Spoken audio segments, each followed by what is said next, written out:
How in the world do you track all these rental property expenses? And can you do it for free, or do you have to pay an arm and a leg? That's today's episode, everyone. Let's dive into it. Hey everyone, I'm Clayton Morris. I'm Natalie Morris. We are longtime real estate investors, and we, in the beginning, kind of started out duct taping things together, figuring out how we were going to do it. We had a whole bunch of different things on paper, things on computer files, and then finally we got our act together. And that brings us to today's show, because John Poston sent in a nice email, and I'll read it to you here. He says, "Hello, Mr. Morris." He didn't mention you. Well, then I don't have to answer this question. I'll go take a break. Right. See you later. Hello, Mr. Morris, and I'll include, and Mrs. Morris. I just finished watching your and Mrs. Morris's video about... See? Oh, he did mention you. Okay, about preparing for tax time. I've been doing tons of research and just can't decide on a software to use that offers the best features to track all expenses for rental properties. My wife and I are very curious as to which program or programs you and your wife use. Okay. Great question, John. Thank you for the email. So I'll turn it over to Mrs. Morris. Okay, so here's how we used to do it is Clayton went off and bought real estate, and then he came back and handed me the bills. Right. And I was like, what is this? I never knew about this, right? And it was like this contractor bill, and here's the property tax payment and all of that stuff. Here's a furnace that you bought. Right. And I had no idea how to make sure that those were taxable deductions or any of that, right? So what I started to do was to track the expenses of the property the same way that I did the properties that we lived in. I just created a simple statement of cash flows for each property, and that worked for us for a long time. Now we own, several dozens of properties, so I don't do it that way anymore because it just got too tedious to go one by one. So we do actually use QuickBooks because a lot of our different businesses flow through our personal social security numbers, and it gets hard to assign what thing to what thing.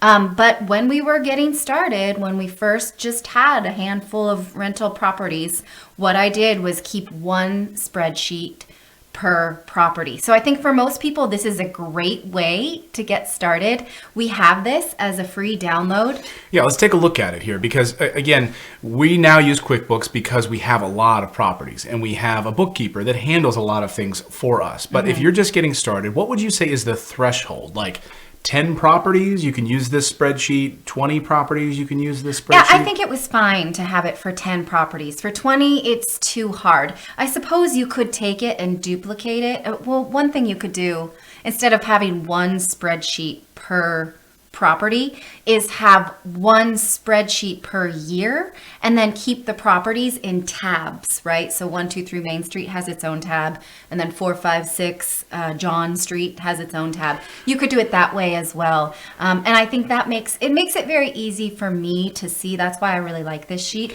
is to see what's coming in and what has been paid, and it's all in one place. Because for any given property, there's like couple dozen transactions for the year, right? It's not like your primary residence where you're like, well, I need to pay for salt for the water heater, whatever. Yeah, let's take a look at this spreadsheet here. We'll put it up on the screen, and let's go through exactly how this is broken down. So in the description below, we'll have a link to get free access to this spreadsheet. So you can download it, use it yourself, tweak it, modify it, however you like. But the free download is available for you to grab and to put it into practice. Right. So we start with, it's pretty easy spreadsheet. It's got the formulas built in. Don't mess up my formulas. That makes me mad.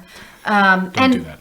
Don't change the format either. It really bothers me. I put this on Twitter recently. When people type numbers into a spreadsheet, but they don't go through the motions of actually making the format either a date or a currency or a decimal point. Get back to the spreadsheet. Okay. Stop complaining. That makes me mad. Stop it. Okay. Get back to the spreadsheet. Okay, so you'll see here, you start tracking rental income, right? Okay. So you just put every single date when your rent comes in, put the date that you had it, you put rental income clearly, and then the amount, and that's it. So I always put the gross amount because we're subtracting the net amount later, right? So put in what actually came in. This gets a little tricky because a lot of times your property manager doesn't charge you. They keep the money back, right? So you may make $700 in rent, but they keep 10%, which is $70. So you only ever get in your bank account let's say $610, right? But I still write in there the gross amount because in essence, I did pay that $70 even if I never saw it. Okay. Right? So write down the total amount of rent. And then below, I put in expenses. So you may pay the insurance company, right? Write down the property management fee there. Again, even if you never paid it, you want to account for it. And then this is where I keep track of any other expenses, like did it need a furnace? Did it need a roof? Did it need whatever, right? Taxes I track separately just because you don't have to. It is an expense. I like to do it that way because it gives me an easier idea of what the taxes are. Also, I can see it easier because a lot of places charge me spring and fall, and I want to make sure I have those both there, right? It triggers something if I see that it's not been paid. It's pretty easy. And then in the end, you just sort of can total up what that property made for the year. Boom, easy. Right. And you have those that tax information in there. Remember to check out the video we just did on how to fight your tax assessment if you need to.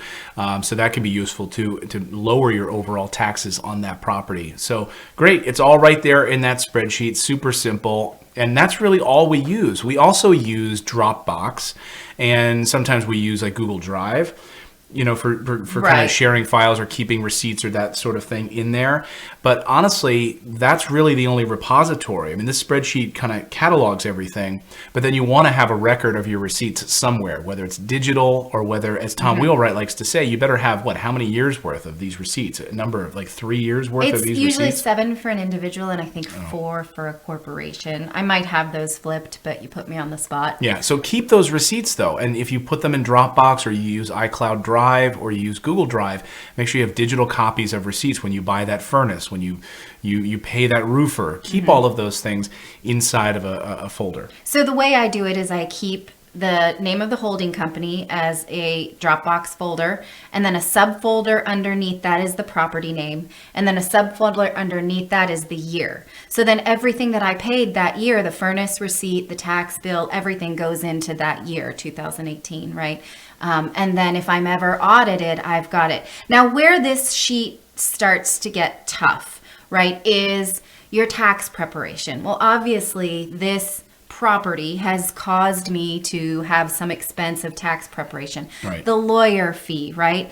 The fee for the LLC, if it's shared with other properties, those things got harder for me to track. So once our estate became too big, that's when I then sort of handed it over to QuickBooks, because QuickBooks can sort of delegate your expenses a little bit easier. But this is a very crude way to see what each property is doing without, again, taking into account other types of high-level corporate management. Right. And that's where you should want to be. I hope you don't think it rude for her to say, our estate. But look. Why is that rude? No, you know what I mean. It might come across as a little, our estate, like we're, like Richie Rich or something. We're not. But you should want to get there, right? You should want to build a dynasty for your family, build up to an estate level, right? Everyone has an estate, whether you're Oh, yeah, I guess you're right. No, all right, I will stand corrected. Estate is a word that maybe has a stigma, right. But every single person has an estate. Right. You have something to That's your true. name that even if you own nothing, that is your estate, right? An estate is just sort of the sum total of what you as a person lay claim to. Even if it's Right. zero, that's still an estate. I stand corrected. All right. Don't jump down my throat for using elitist words, because then I'm really going to do it. So there you go. I hope that you found that helpful, John. And you also created a family dispute. Once again, Right. here on the Investing in So Real you Estate know, show. format your cells. If you take this spreadsheet as a download and you break the formulas, it's really going to hurt my feelings. Don't hurt Natalie's Don't do feelings. that. Make her happy by subscribing to this channel, where we try to help you build financial intelligence each week with multiple shows. And you got to join us on our live shows as well. We do that once a week as well. All right, we'll see you next time, everyone. Now go out there, take action, become a real estate investor, and don't change Natalie's formulas.